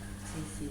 Como, bueno, esto, siempre pensar la relación sujeto, contexto y sustancia, ¿no? Como esta relación. Y que la droga envenenada, sí van a ser las clases más bajas las que la consuman y las que se mueran, porque es así, como el aborto, ¿no? Y las clases más altas nunca les va a pasar, digamos, de alguna manera pareciera, ¿no? Hablando de clases sociales. Volvemos como el paradigma de los cuidados, los riesgos, los sujetos que cuidamos, porque nos cuidamos en estos riesgos, no objetos a controlar y penalizar.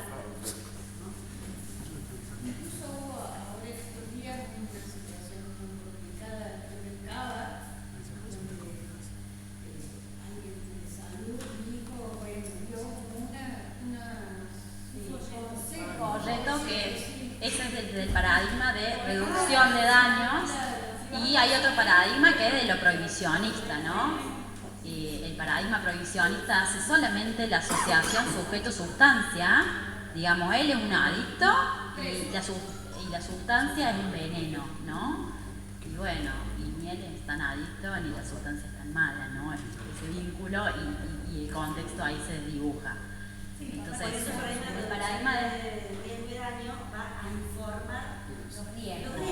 Porque si no es negar que los consumos, las drogas están y cada vez se ve más, como en todas las clases sociales, estratos, hay consumo y hay accesibilidad.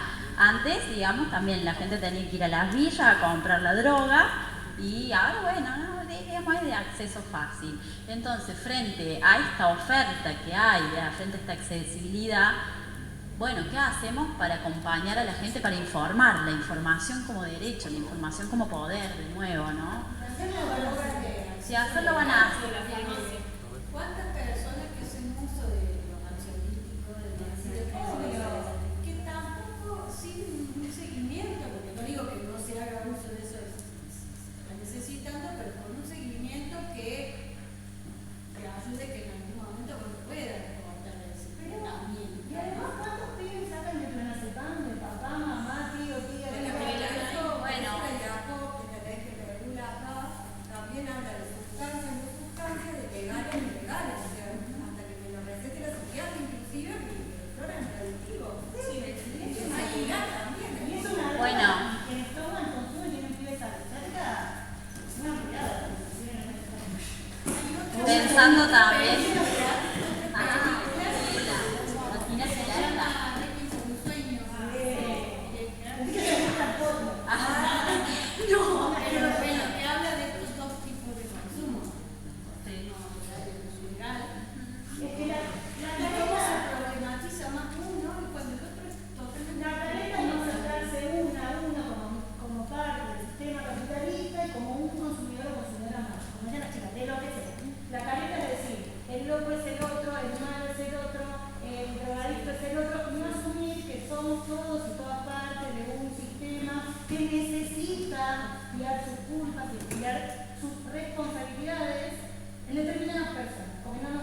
explicaciones como no que ayudan, pero bueno, como que muchos se agarran de esa tablita, ¿no?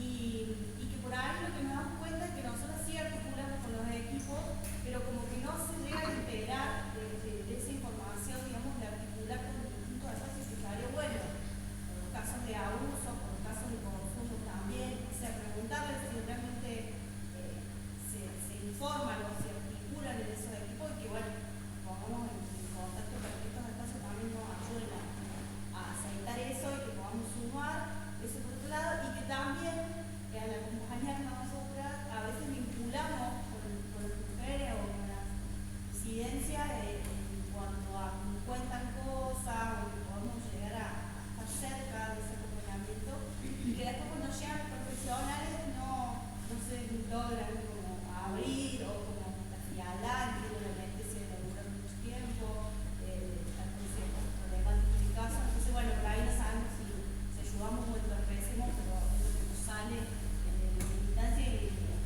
gusta, digamos, como medio por hacer. Entonces bueno, es como esas miradas también, que desde el territorio mismo le ponemos ahí ese granito de arena, pero a veces un poquito y mucho a la vez. No, no es un poquito, me parece raro que no, sí. No es un poquito, nunca es las organizaciones territoriales nunca es un poquito, no. Es un montón. Sí. Y sí, bueno, vamos, charla, pero sí, es así, o al menos el sistema de salud local, general, yo he trabajado por suerte en todos los sistemas de salud, no solo el municipal, sino que realmente el sistema de salud, los profesionales de salud en estas pulmonías, no sé si están quemadas, también están quemadas, pero también hay cuestiones de personalidad, vamos a decirlo por ahí, bueno, de perspectivas, sí, de perspectivas, de marcos teóricos, de marcos humanos, bueno, que, bueno, uno no puede, hay profesionales que atienden de mala gana, sí, y por no criticar, y bueno, de nuevo, también como en esos espacios, volviendo a los defectos y las emociones, cómo es necesario ahí hacer circular el afecto, ¿no? Muy amorosamente. Sí, con perspectiva, los consultorios amigables, que se dicen, que a veces están más asociados a personas de la diversidad, pero los consultorios amigables también están para todo, para todo, ¿no? Claro, porque es un tema amigable. Necesitamos un sistema que atienda amorosamente, que atiende la recepción hasta el profesional que uno va a consultar. Sí, que tiene que ver como con atender a personas y no patologías.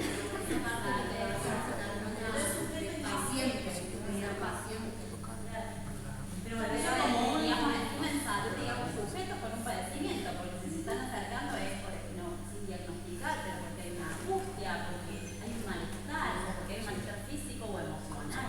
Pero digamos, hay que tener en cuenta eso, no es cualquier acercamiento. También pensar, perdón,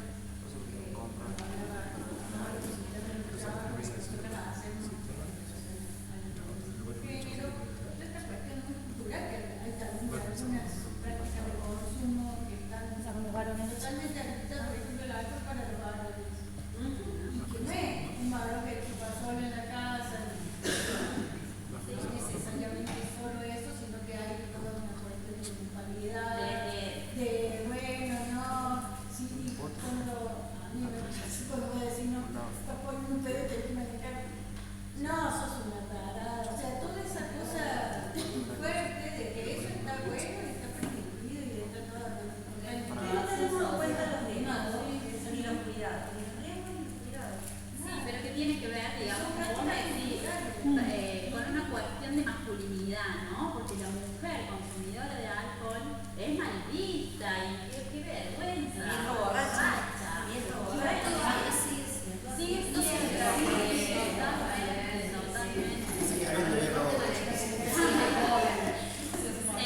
viejas borrachas hay desde hace un montón, solamente que estaban más tapadas.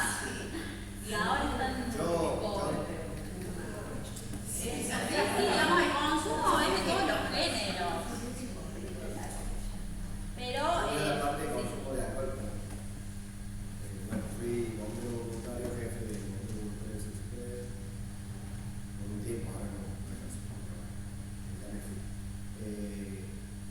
accidentes en la ruta, las muertes en la ruta de chicos de 14, 15 años hasta gente mayor, personas que hasta bebés con un borracho.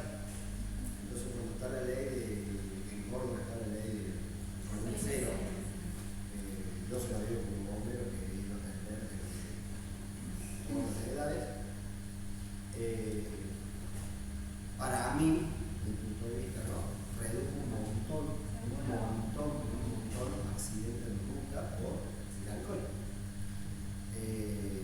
En ese sentido, yo que defiendo la vida, como si he dicho desde un pajarito, porque me meto a el monte hasta una planta y también se me por supuesto, yo veo que el alcohol es cualquiera, no hay ni la vieja ni el hombre que dicen vieja estúpida, porque bueno, son los dos, ni la vieja, ni el viejo, ni el hombre, ni la mujer, el que tome, conduce un auto inconsciente total.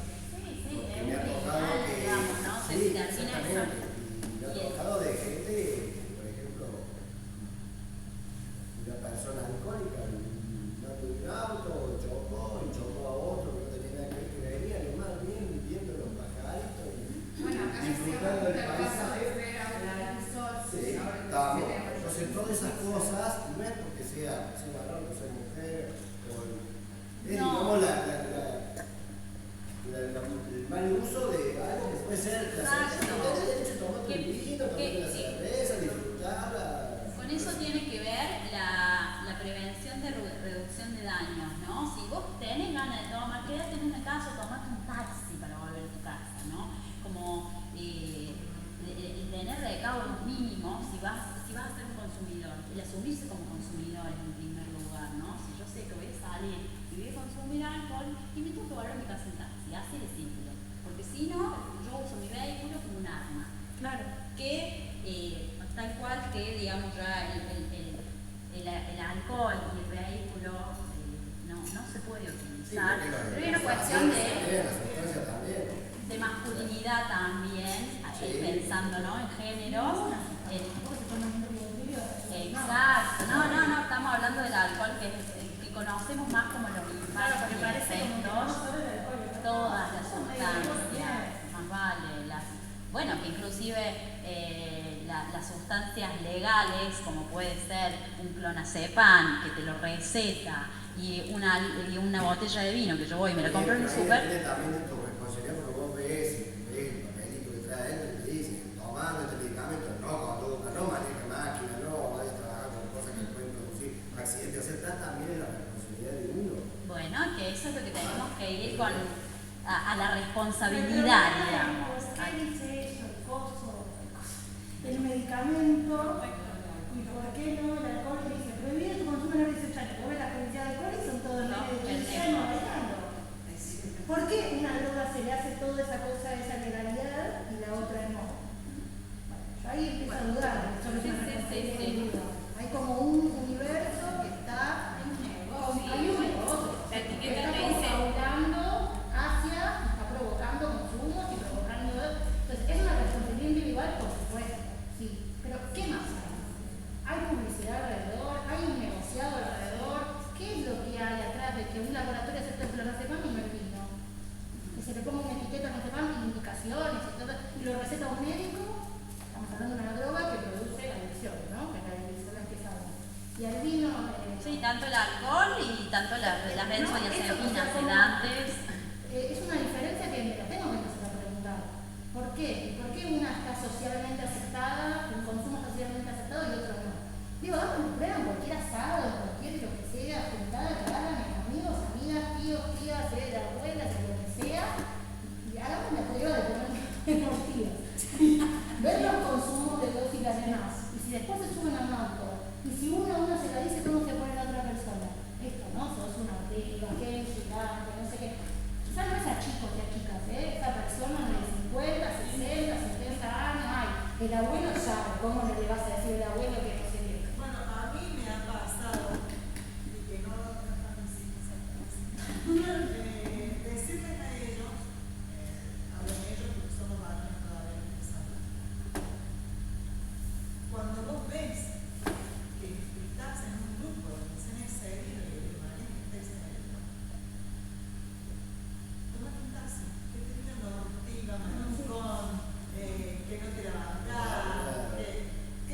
digan todo lo que quieran, pero vos te boten en taxi.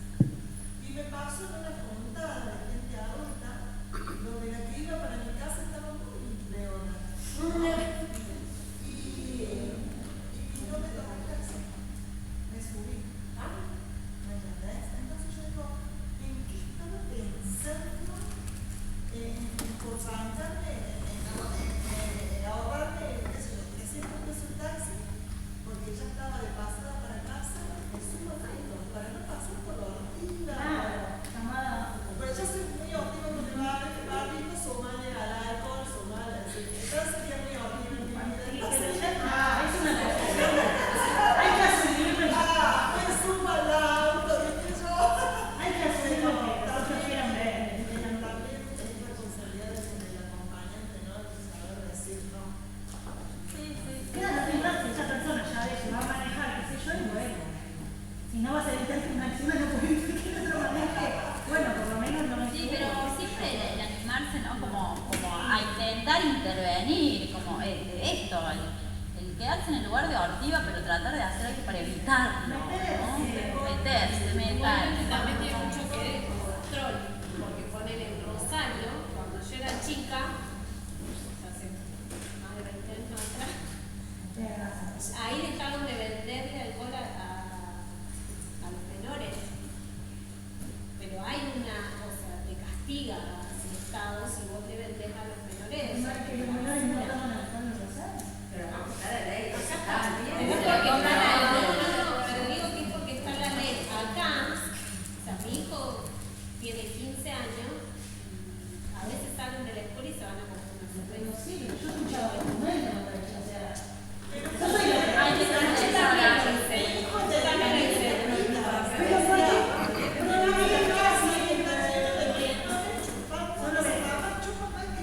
Son las 9. Pero porque prohibir no lleva nada, o sea, cuando se hizo la ley, me acuerdo que hice en Buenos Aires, hasta las 3, 4 de la mañana, los boliches, fiesta clandestina, no te minutos que sale la cabeza. O sea, solo trae más clandestinidad o prohibido. O sea, trae que nos pintemos por fuera. Yo creo que también, no sé si capaz que coincidan, que falta también una política de. Me acuerdo que en los 90 había mucha publicidad que daba más miedo que otra cosa. Pero no fue mal, fue mal. Yo creo que no me la publicidad de viales que no maneja. No, esto no, ese de las y me acuerdo que hace 2 o 3 años sacó el conductor asignado, que me pareció muy buena publicidad. Digo, como de alguna manera la prevención y digo, la vista puesta también ahí, en la publicidad, o sea, entra por otro lado, es un lenguaje que entra por otro lugar. Pienso de que es como más interesante y más importante que todo lo que uno pueda hablar, digamos. Yo no vaya, digo, es un mensaje, todo, digo,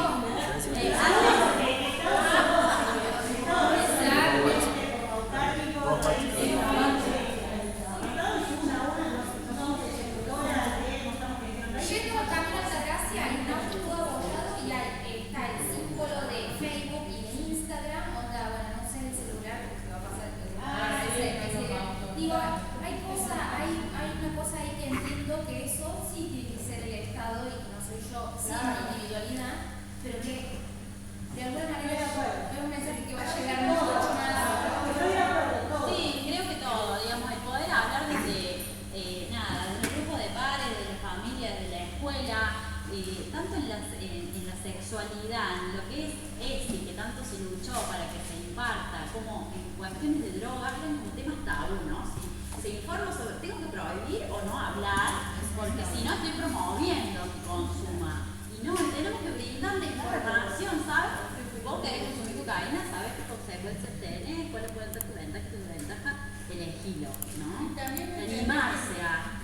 Que son políticas, que tienen que tener los estados esas políticas, porque si no, las empresas van a tener otras políticas, los negocios van a tener otras políticas. Y si no, realmente, en esto que dice Mari, en el trabajo territorial que hace cada una aboga, si llevas algún tema de droga, de derechos de reproducción sexual, sos una loca desquiciada, vos querés que los chicos se pongan a cosas.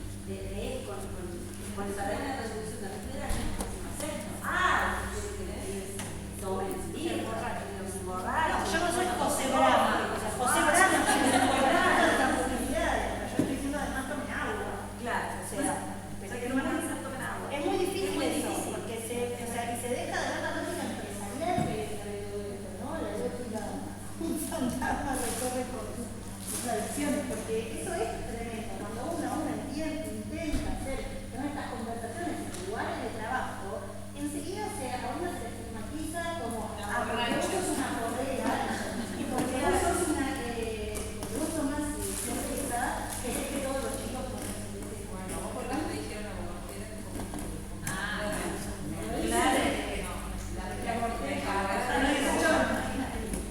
Es muy difícil. Yo cuando estoy comentando estos temas en el espacio de trabajo y todo, nadie me cree que no fue un gorro. ¿Entendés? No me cree. Es como, no, ¿y qué vos sabés en dónde tal cosa? No sé qué, no sé, miran con cara de, ¿entendés? Es como al revés.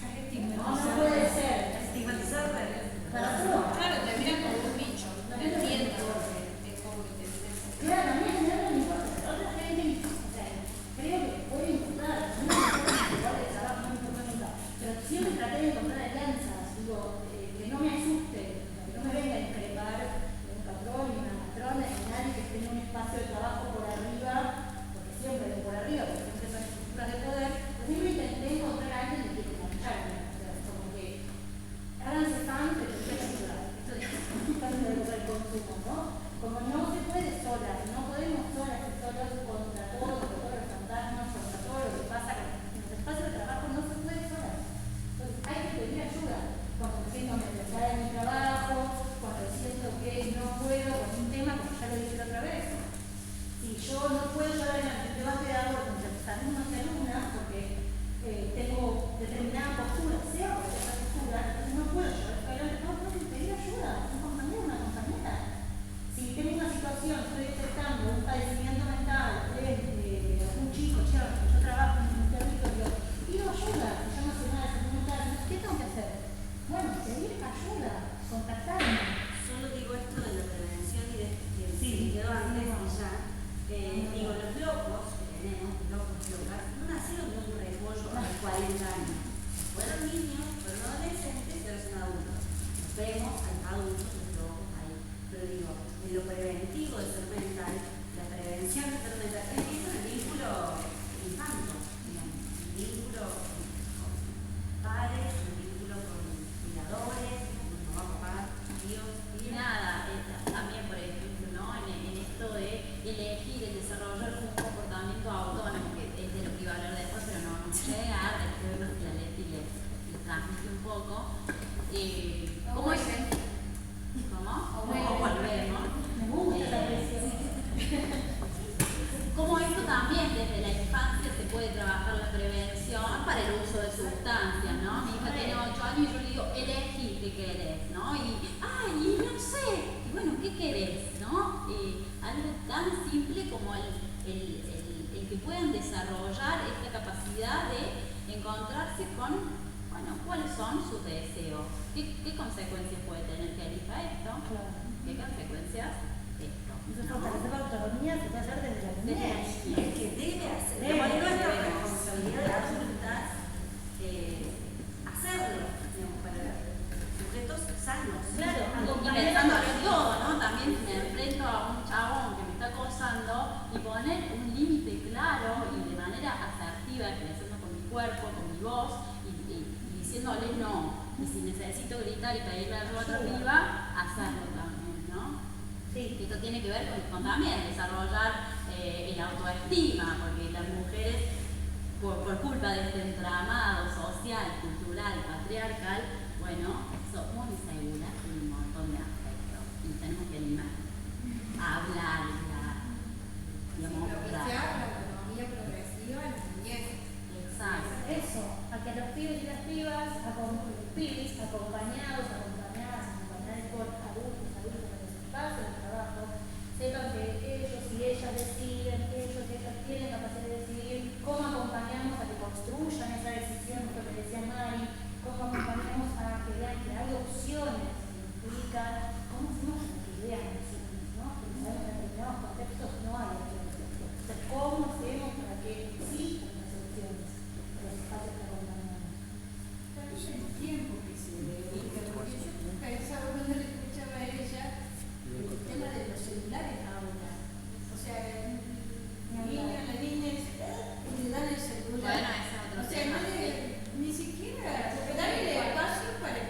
para que se conecte con su frustración. ¿Qué le pasa? Dile, escucharle. Bueno, eso hay que elaborar un montón con papa frita, lo que sea. Sí, a veces y tú vas a su mamá o su papá. Me acordé todo el día, también laburando en la casa y hacer esto. Claro. 2 segundos. Era lo que era Tinelli cuando yo era chica. Y un bajón, No, pero también desde las maternidades pensar, bueno, qué modo, qué estrategias, qué tiempos del celular, ¿no? O sea, no es fácil porque está en todos lados, como la Coca-Cola, como el vino, como todo. Y bueno, pero también, porque por ahí, qué sé yo, le das un celular 1 hora y media por día, pero vos estás todo el tiempo con el celular. Claro, Bueno, como ya dijo, si nos vamos, queda lo otro para mí, ver si las cosas de venta o no puedo. No, capaz que yo puedo volver un rato por estudiar. Sí, esa vez ya que sabe, no me está